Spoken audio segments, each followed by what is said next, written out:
Sir MTS की salary में UPSC का बंदा मांग रहे हैं एसएससी वाले।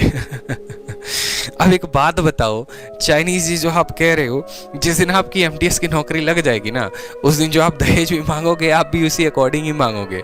राइट नाउ जो समय है ना, और जो समय जो कोरोना ने सबको सबक दिया है वो यही दिया है कि बेटा होगे तुम अपने घर के बहुत बड़े इंजीनियर और अपने कंपनी में बहुत बड़े पोस्ट में होगे, लेकिन जब जब लॉकडाउन लगेगा, चाहे तुम्हारी तनख्वाह 5 लाख महीने की क्यों ना हो, तुम आके घर पर ही बैठोगे और तुम्हारी नौकरी जो है वो मझधार में लटक के रह जाएगी।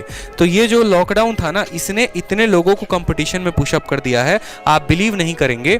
यूपीएससी का इंटरव्यू था, अभी एक पर्सन है जो यूपीएससी में जिनका बीपीएससी में और बीपीएससी में वो चयनित हुए हैं, उनका ऑल इंडिया रैंक जो है वो 217 के करीब में है। उनसे मेरी मुलाकात हुई, ठीक है। तो जब मेरी उनसे मुलाकात हुई तो अभी राइट नाउ मैं कल ही मिलकर आया उनसे, और वो सर्कल ऑफिसर यानी रेवेन्यू ऑफिसर के पद पर चयनित हुए हैं।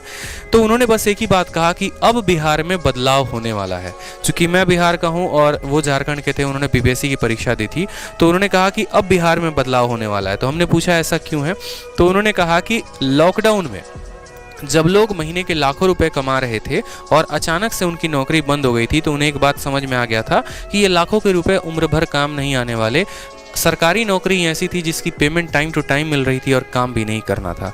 इस वजह से बड़ी बड़ी कंपनीज में एक स्टूडेंट का उन्होंने केस बताया कि जो जर्मनी में रह रहा था और वहाँ पर यहाँ के नोट्स मंगाकर तैयारी कर रहा था, और यूँ समझ लीजिए कि वहाँ से उसने जो है एग्ज़ाम को दिया, वहाँ से उसने मॉक टेस्ट दे रहा था और यहाँ पर आके उसने पेपर दिया।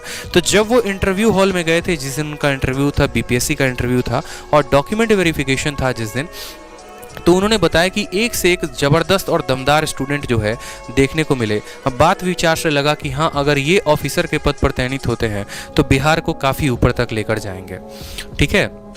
वो वाली कहानी नहीं थी, ए सर सुनिए ना, ठीक है।